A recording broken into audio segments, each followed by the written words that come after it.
Oh, Laura says last meeting before summer break, meaning, oh, I see, your summer quarter is just ending. I see. I grew up in the semester system. I'll never get used to the quarter system.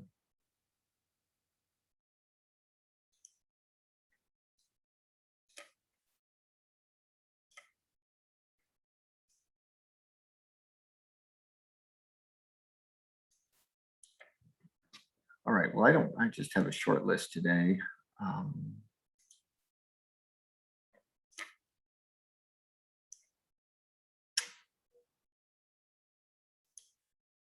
And which I'm sharing on screen. Oh, first thing I wanted to mention is a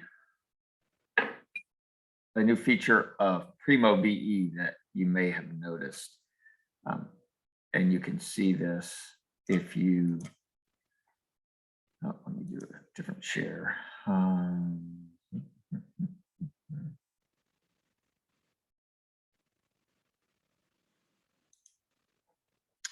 Share there.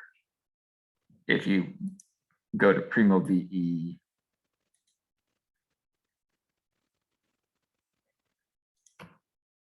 and just do a search, and this actually was released in the initial release was in July, but it was an opt-in, and now it's the default or base behavior, and that is results per page. If you haven't noticed this, this is now in place where you can up the results count per page. And this is useful in scenarios where you're doing searches that might return a lot of, more general searches that might return a lot of things, and you want to scroll down through. I don't know how often users, students will scroll past the top folder, past the top 10 results, say, but for staff, it can be useful, and I've already found it useful. What's not happening yet, and I don't know if they have plans to do this, is to make that sticky so that once you select it, it stays. It seems to stay for the session, but not in between sessions. So, and there's no setting for that, and I haven't figured out whether there's a plan to make that, to allow that to be sticky. At least that's been my result so far. And I don't know if any of you have. Oh, and I'm sorry, did I not share my? Oh no, I'm sharing it, I guess. I don't know if you guys have tried that all or noticed it, but there you go.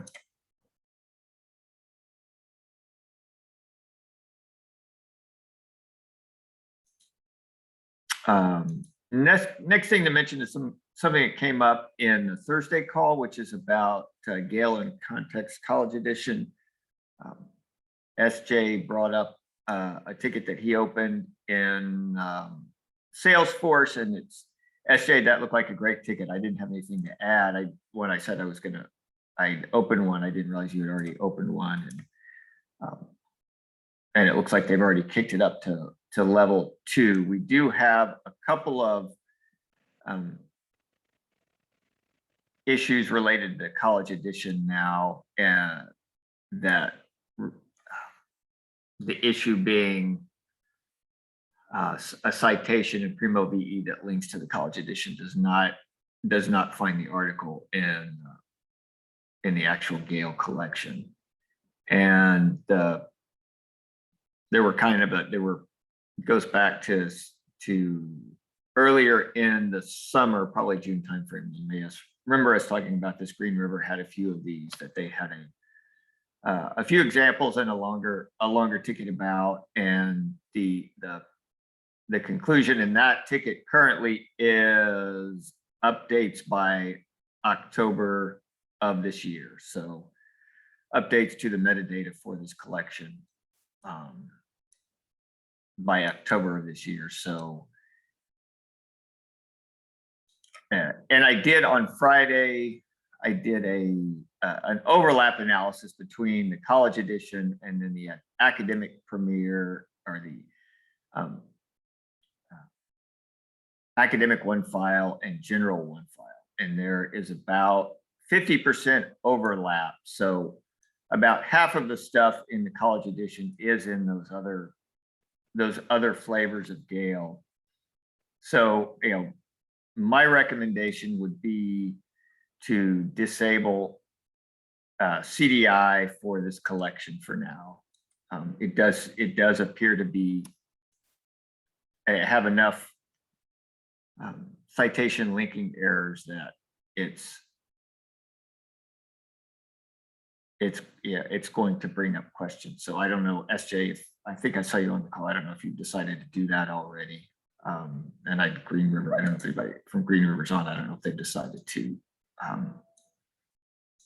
disable that.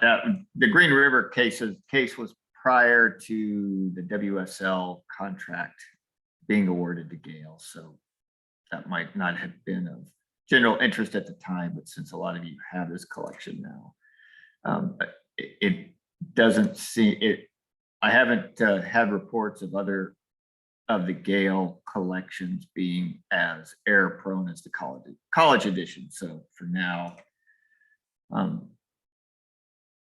would suggest just disabling the Gale In Context college edition for CDI. You could leave the journals activated.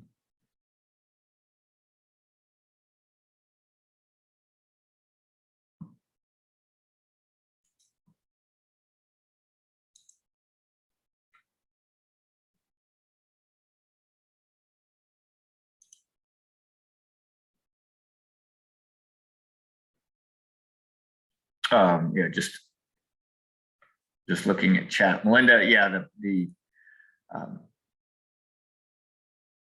the anticipated fix is by October 2021. So yeah, and that will rely on metadata from Gale. So we'll see. Yeah, and Ellen, maybe the college edition is different than academic one file. College edition is like it's one of those, I don't really understand the structure of the Gale collections, but college edition is one. Global, there's Gale In Context Global. They all seem to have Gale In Context branding. But so you can, yeah, so it's just the Gale In Context college edition that I think is probably better left off at the moment, at least at the CDI level.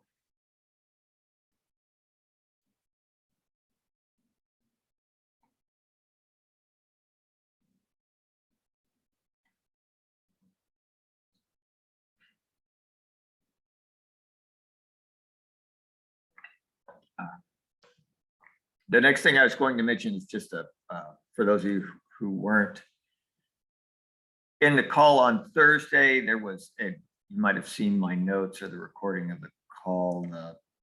We did have a discussion about resources for media desk circulation. What I mean by that, and this was something that Bellevue brought up.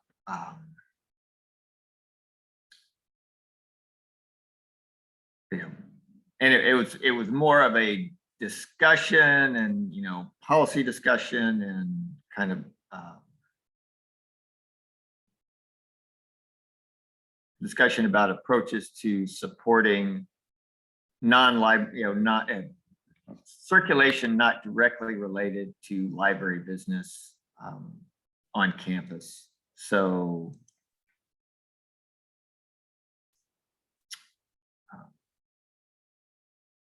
and I'm here, I'm sharing my note. So you have groups on campus that are coming to the library asking to use Alma for various circulation scenarios. And there's tutoring, I think it was tutoring came up, media desk for those institutions that have separate desks or separate departments managing things like laptop circulation.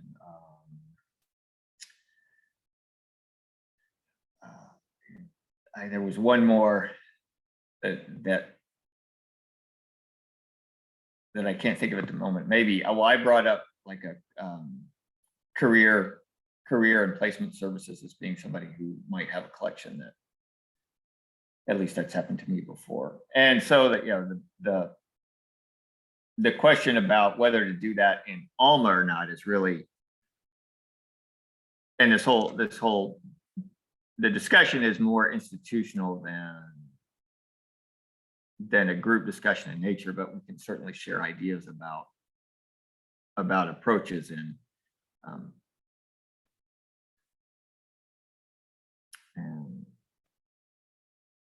and when to offer use of Alma. I think if it's something if it's something happening in the same building as a library, or something within the same division as the library, I think it certainly makes sense to use Alma. If it's something that's more arm's length from the library, then it becomes a question of, is your library set up to support that workflow in terms of staffing? I mean, Alma can handle a lot of different circulation scenarios. So if it's really an arm's length relationship with who's ever doing the work, then you can certainly create a separate library in Alma with a separate circulation desk, separate circulation rules, and that works well where you do have more separation, but still want to use Alma. If it's in the same building, and this was kind of the Bellevue scenario, I think, same building and or same division, then you can use the same library and just create a separate circ desk if you're not doing the circulation directly from the main library circ desk. It's easier if you can use the library circ desk. If you can do it all from one desk, that's the easiest in terms of configuration, but it doesn't have to be that. You can't have separate desks. And I know a lot of you do variations on all of this now, but it might, it seems like it's an interesting topic post-COVID, because you might start getting, and Alma's been around a while in the library, so people have been more aware of it, and structures may be changing in your organizations post-COVID, so that may come up. And I mentioned on Thursday, it's in the meeting notes for the Thursday call. If it's really something far afield from the library or you don't think you can support it, there are like cloud-based kind of circulation tools that you can use for very kind of simple use cases, low volume use cases. The one that I think I mentioned is called Librarica. And then there's a couple more that, again, they're in the meeting notes. And generally free or low cost, and just you can create a user to circulate something to, and you can create a simple item like a laptop, and it would just be a tool if it's really something you don't want to bring into the library. There are tools out there that would be a little better than spreadsheets, that you could, if you have to say no to some scenario, that there are tools you can offer, or ideas to suggest to them. And I'll pause there and see if there's some of you who were on the call Thursday, and a lot of you weren't, but may have something to add, or a scenario that you currently support in your library. Spokane, I mean, you guys are newer to the group, and you have you have more locations than most. I don't know if you have any other departments that you currently support with Alma.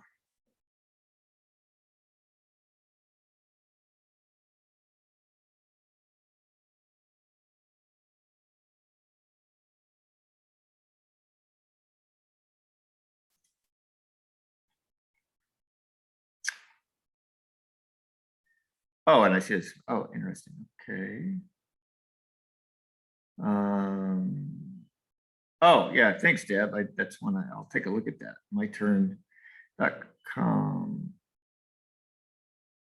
Oh, and that, yeah, so it's Tacoma Tool Library. Oh, interesting. Yeah, that's probably something like Librarica. And then Kirsty.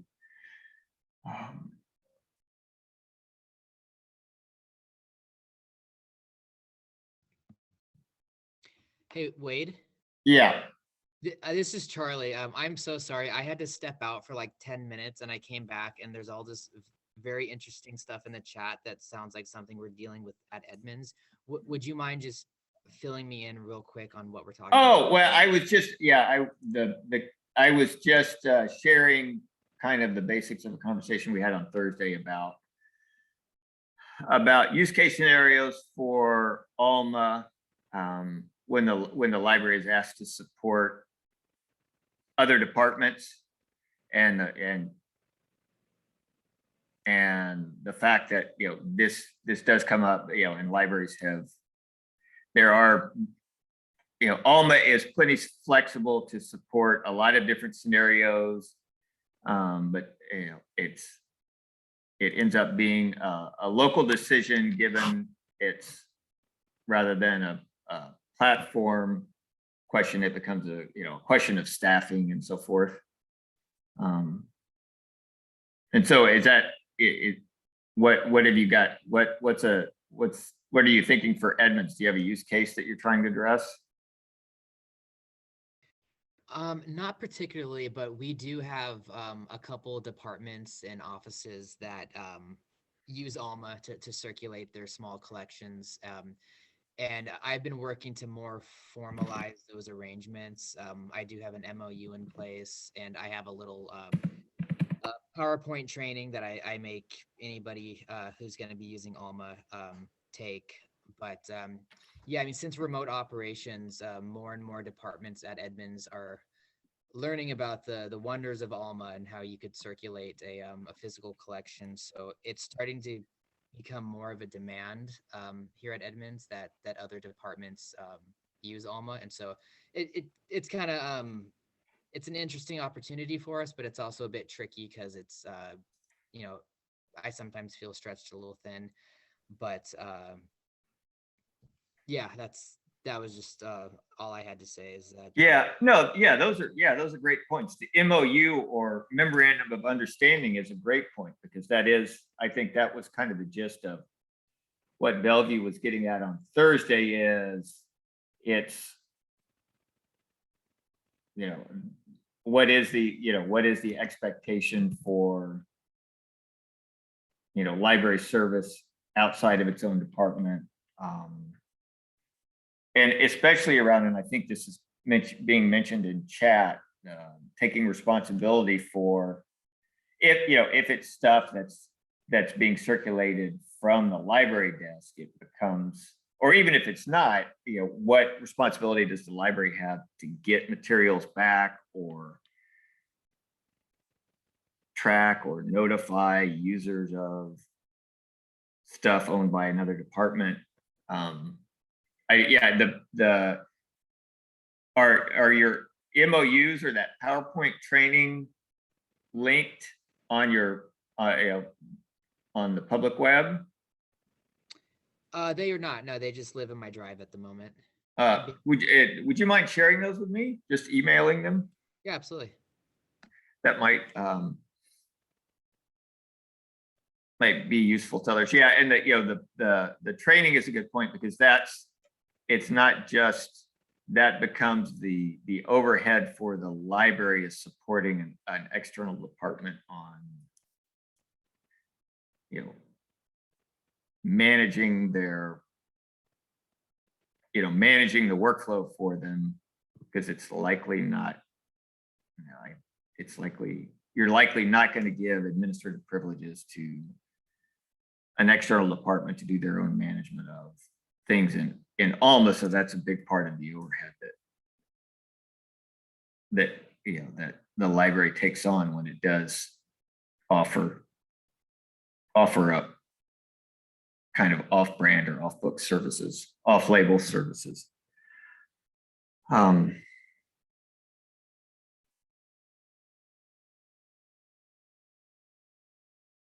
But it's also an opportunity to, keep the library relevant and in the eyes of administration, and also an excuse for asking for staffing and money.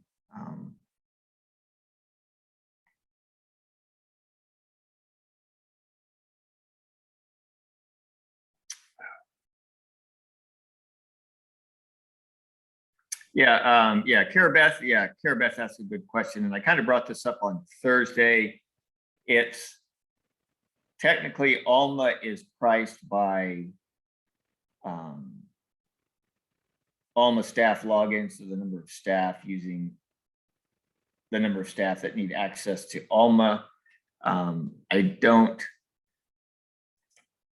really see a scenario where this kind of use would impact our pricing. It's just not going to be at the volume or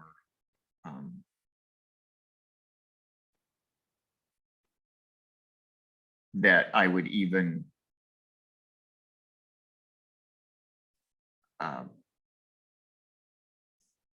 worry about it. Yeah, I mean, theoretically, it is a concern, and if volume was enough, it might be something. But generally, pricing is locked in at the price we started with, and with increases each year for inflation. That generally takes care of things.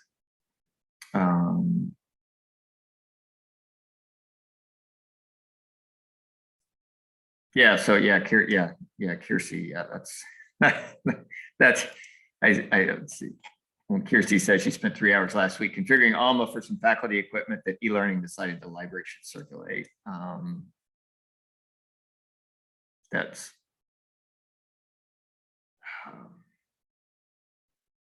Yeah, well, it was a little bit more complicated because e-learning had talked to our IT services folks, and the IT services folks had said, yeah, we can roll this in with all the other equipment that we're already doing in Alma.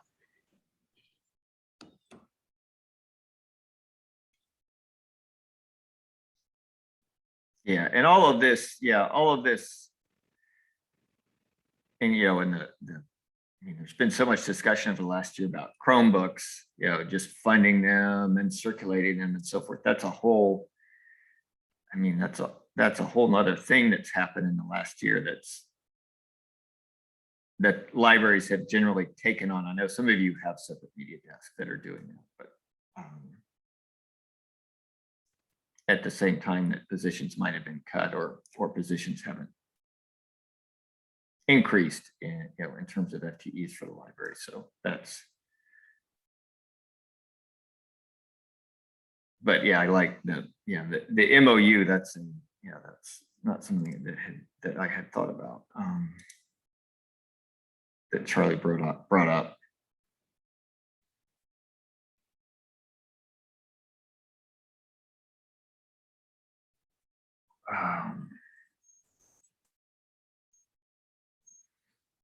Oh yeah, and Karen, and this is, Karen says that the Spokane Library is taking responsibility for almost 300 laptops and 100 plus hotspots. I mean, you just think about the dollar value of that. 300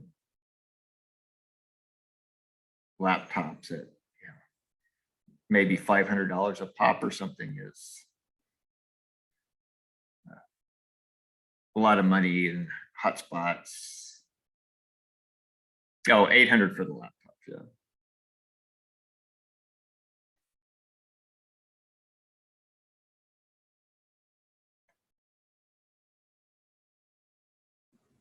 Yeah, Christy, it's pretty bad right now. Yeah, have been a couple situations where we've pretty much had to tell departments, yes, we can use the library system to do this for you, but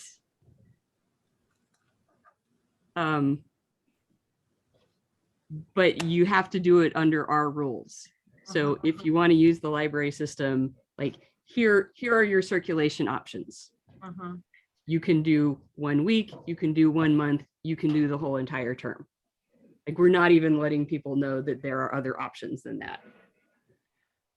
Kirsty, how do you go about contacting students and recuperating the laptops after the, let's say, the end of the quarter? So this is complicated. Yeah. So we found out about a year before the pandemic hit that with the Chromebook specifically, there's something called Google Management Console, where your institution pays a subscription to be able to administer the Chromebooks remotely. And then there's a $25 fee per Chromebook to register it. And once you've got the Chromebook registered in this Google Management Console, then it gives you the ability to deactivate it remotely.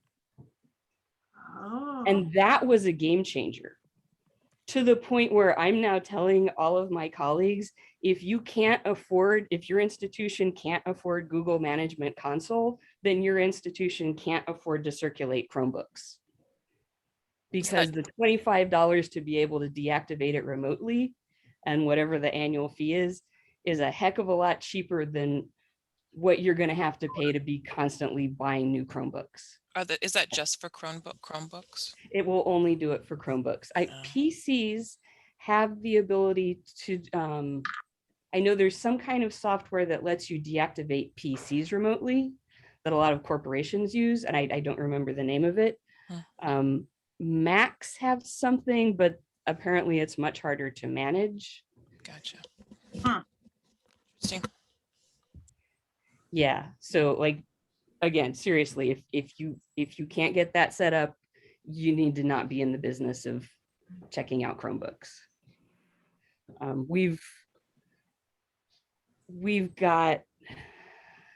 got a report going that tells us how much equipment has not been returned at the end of a quarter, how much is lost. And we're looking at, like, we've lost $75,000 worth of equipment this last year. And that's before we got around to the remote deactivation. So I'm assuming remote deactivation will bring some of it back, but like, yeah. We've lost that comparable amount of money as well, if not more.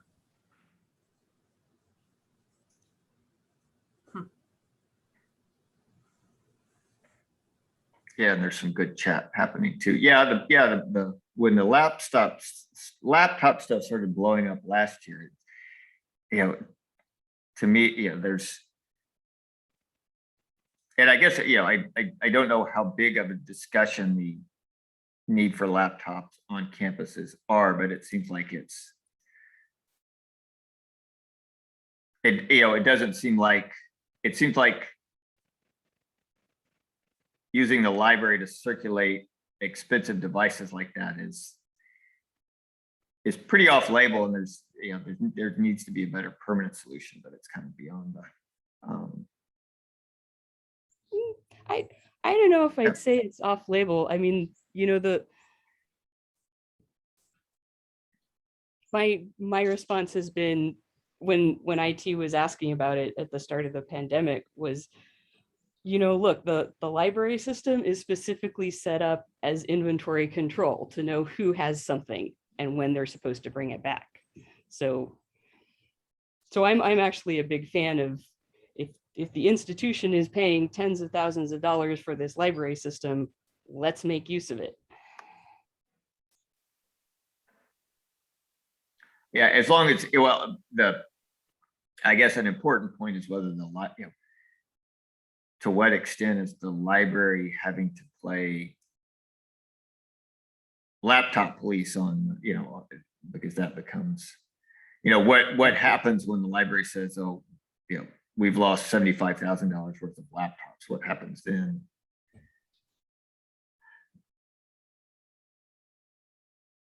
I mean, is the library expected to respond, or does that, how, it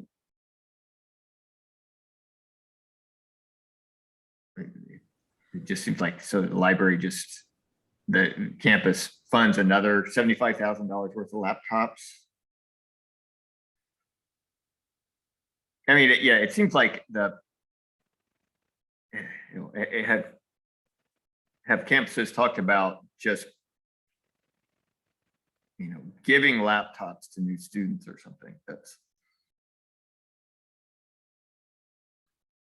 But anyways, that's not. Yeah. Yeah. Well, I know our IT folks and the IT folks, the library,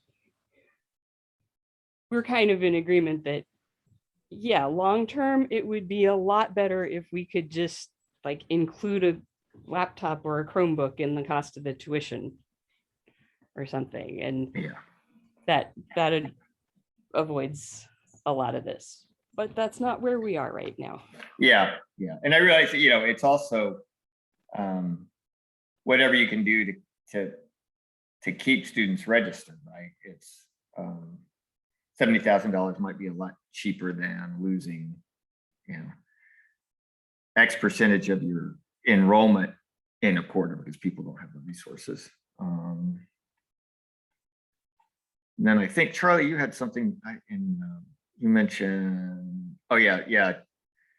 Charlie at Edmonds mentioned deactivations. You know what tool you guys use, Charlie? Is that the Chromebook Google Management Console? Yeah, Right, it's the Google Management Console. Yeah, and then Deb mentions Prey, Prey, that their IT department uses. Oh, and they're going to install it on their laptops.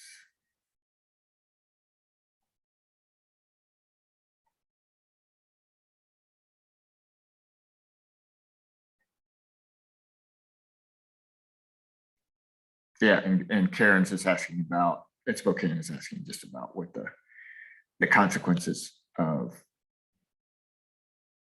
not returning laptops.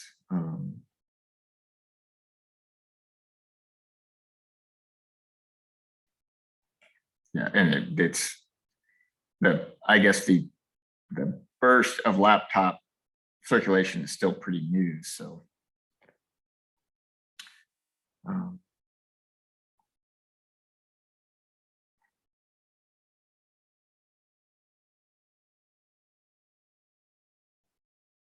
Yeah, and then Kara Beth at Grace Harbor asked if anybody wants to respond to Chromebooks versus laptops and the functionality. I guess particularly as it relates to the library.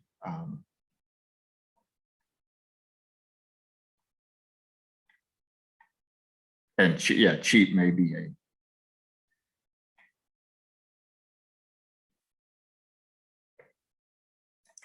one aspect. Let's see. Another thing I wanted to mention, just a reminder, pointers to Ex Libris webinars. And this, I was thinking about this in the context of the recent webinar series on using acquisitions. And I did freshen up some links on the consortium website.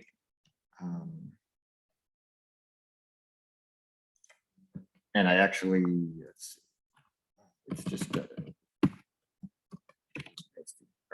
just chatted the URL to the consortium site.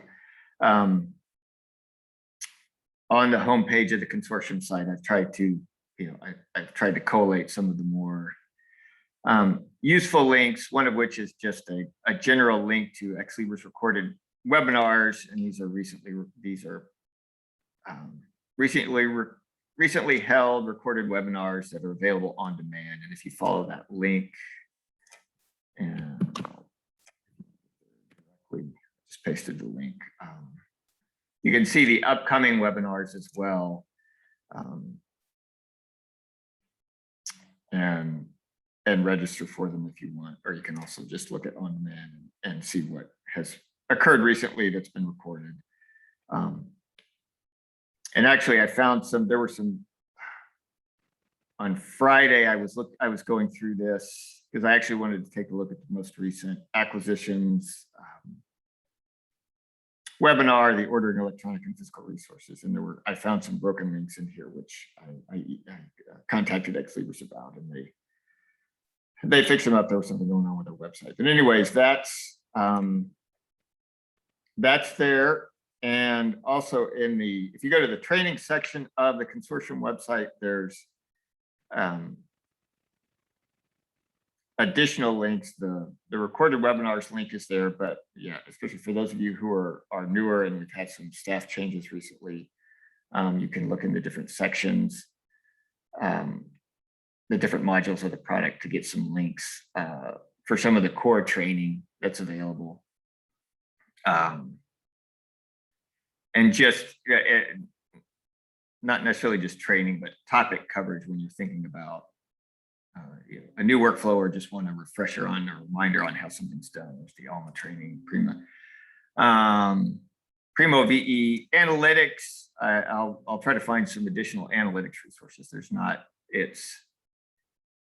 Analytics is a little one-off with respect to Alma and Primo, because it's essentially an Oracle product. So there's less Ex Libris authored stuff about analytics, but there's a lot of CDI stuff that's happened over the last year, since the CDI is newer. But I wanted to highlight especially the kind of the webinars that are happening on an ongoing basis to get posted to the public Ex Libris listservs, and they're somewhat hard to keep track of. I try to mention them and share them in this meeting, but they're getting better about maintaining a comprehensive list of what's going on in their webinar universe.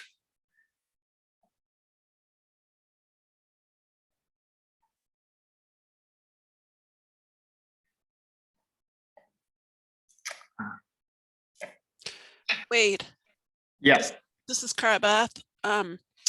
On that all products, there's a drop down. Can you limit those to say Alma? Yeah. Great. Okay, great. Oh, that would be helpful. Yes.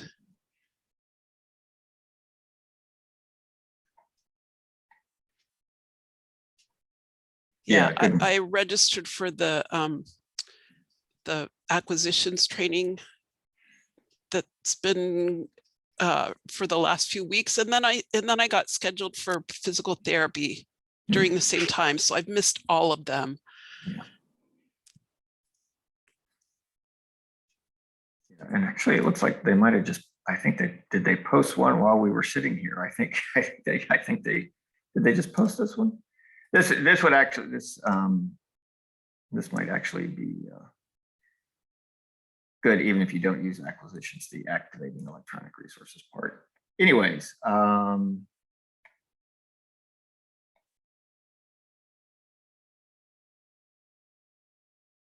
and then see, what is this about?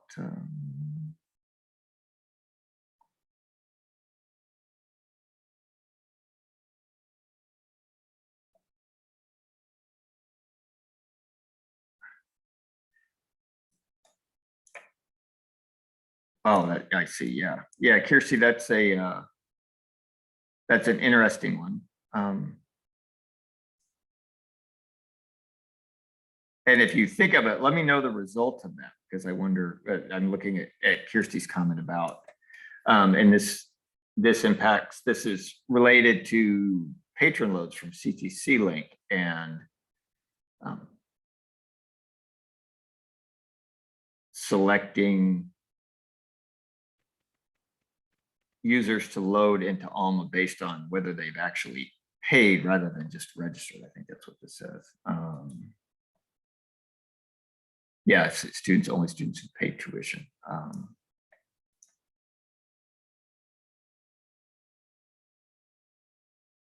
that's kind of a, that might be a tricky one, right? That's, yeah, that's, there could be some subtleties there, yeah. Depending on how quickly people have to pay, and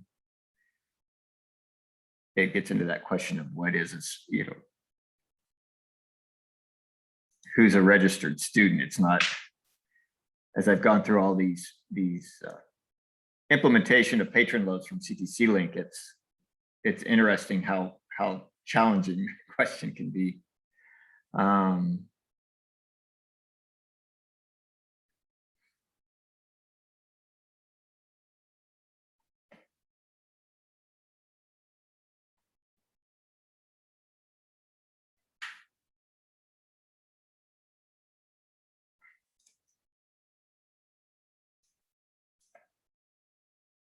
Anyway,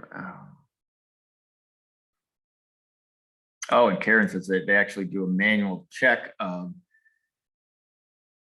students before they check out a laptop to them, which is kind of interesting. Oh,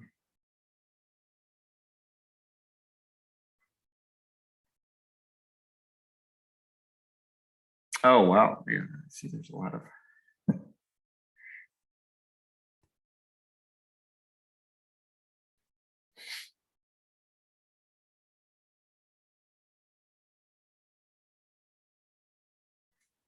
I see a couple of you are commenting how students, or not really students, I guess, but people who figure out how to game the system to get community college resources by faking a registration or registering without any real intention of attending or whatever. Gosh.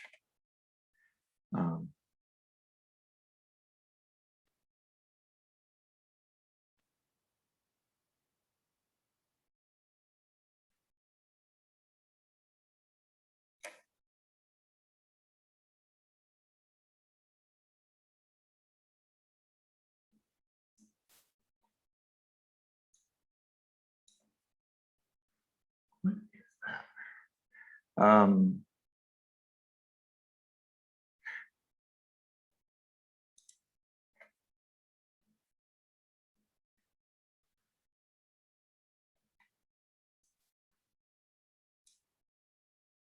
that?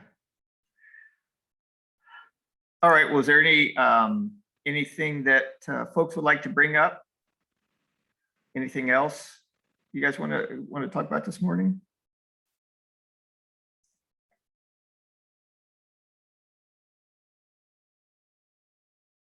I'm glad some of you are just now getting summer break, or enjoy you're going to have a summer break between now and fall.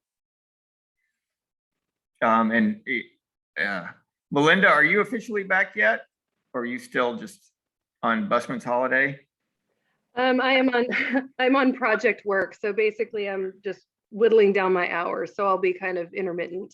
Yeah. Well, I was going to ask, one thing that Spokane is doing is similar to what Seattle does with respect to differentiated access to electronic resources for different campuses. So that's, I don't know if I know that you're getting configured for that. I don't know if you've done any testing yet, or This week, supposedly.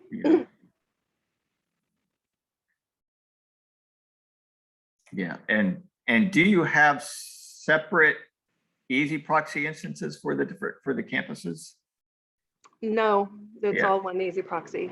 Yeah, that will be the tricky part, because if you have the same vendor like ProQuest in use by different campuses, but different resources, then it's going to become problematic to configure without a separate easy proxy instance. Thanks for the heads up. I may have to bring that up.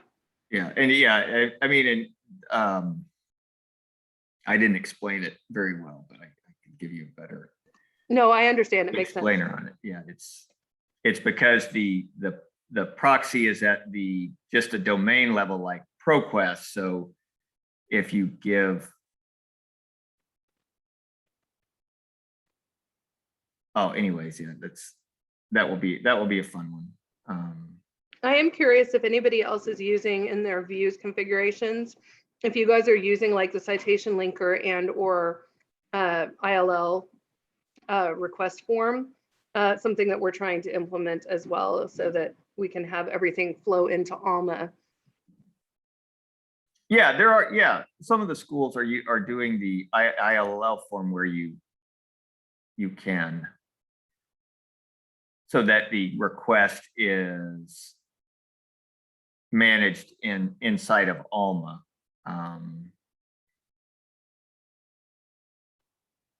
And I mean, by design, the by design workflow for that in Alma and Primo is to do a search for, in Primo, you can do a search that, and hopefully you can see my screen, you can use the outside of my library tick box to give you citations that you may not have access to. And those are the citations that you create an ILL request for. But you don't have to use it like that. It can be a just a link to the ILL form where a user can manually create an ILL request for something they want, or maybe it's more often faculty, and then that goes into a request queue in Alma that gets processed like a request for something you do own. And then if you're going to, Doesn't ISJ have something like that set up for Shoreline? Or am I misremembering? I don't know, I think, Yeah, we just have it going to a Google form. okay. We did look into having open URL, but we never got that set up.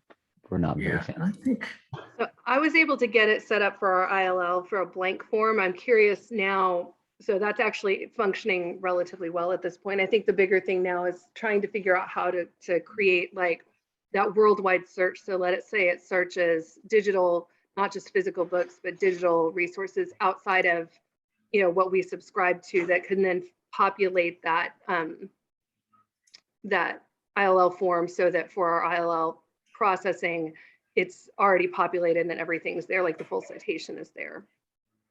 yeah, and of course, the way you would do that is you would activate things in the CDI that you don't, let's see, you would access things in the CDI that you don't have access to. And so those citations would appear. That's the only way to get things to appear in the expanded search. Yeah, the only other thing I was thinking is that through like for the first articles, like first search, but there's an article database, for example, that kind of thing, like activating those or having it search that. Oh, I see. And then configuring first search to take that citation into the ILL form. Yeah. So you're not searching from Primo. Okay. Well, Yeah, no, well, I don't know. As I said, I didn't know if there was a way to link the two. yeah. So I'm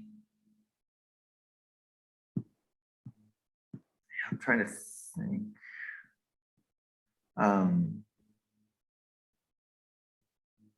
you don't have to answer. That's just kind of Yeah, where we yeah, are. 'cause That's kind of what typically I'm the way- exploring. That's what yeah. I'm exploring right Yeah. now.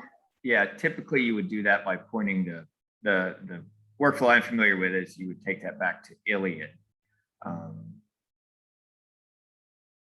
Or a dedicated ILL platform. But yeah, I can do it. But what I wanted, Green River has an interlibrary loan search. Is this one? Let's see, are they using?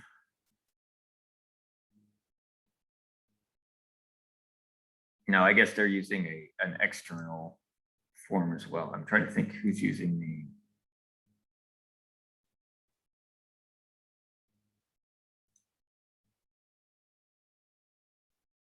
Or let's see. Or just to show you guys, for those of you who don't do it.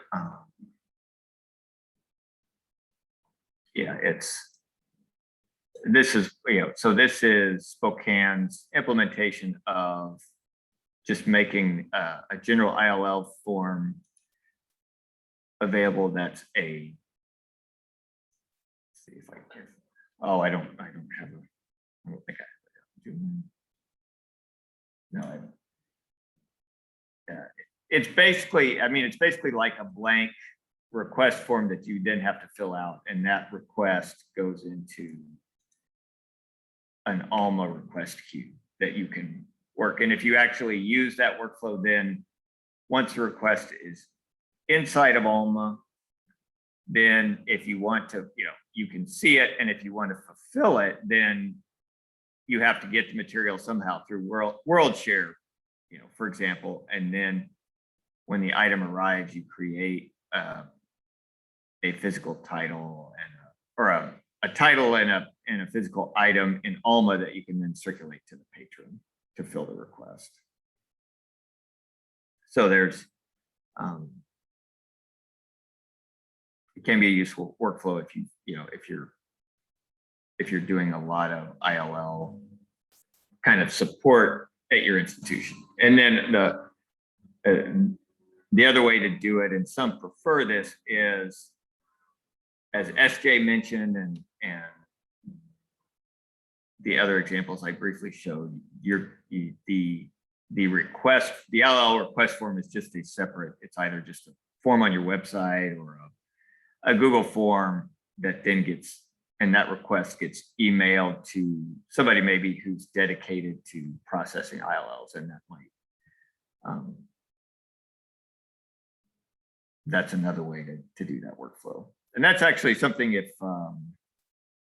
we can talk about on Thursday for those of you who are if there's interest in that, we can certainly talk about that and look at it more.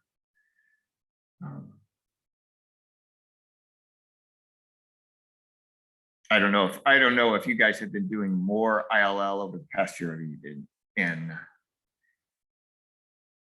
I would say that at least, in Spokane may be doing more ILL than a lot of you. I mean, it's never felt like ILL is a big business for most of the schools that participate in this contract. So it hasn't been as discussed a topic.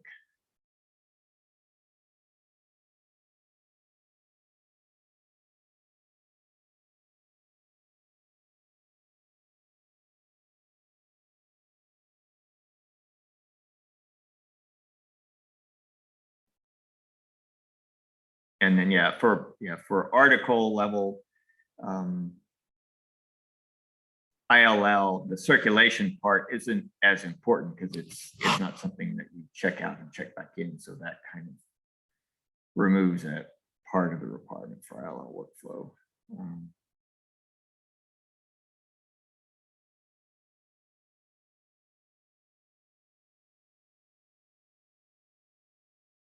So yeah, good topic.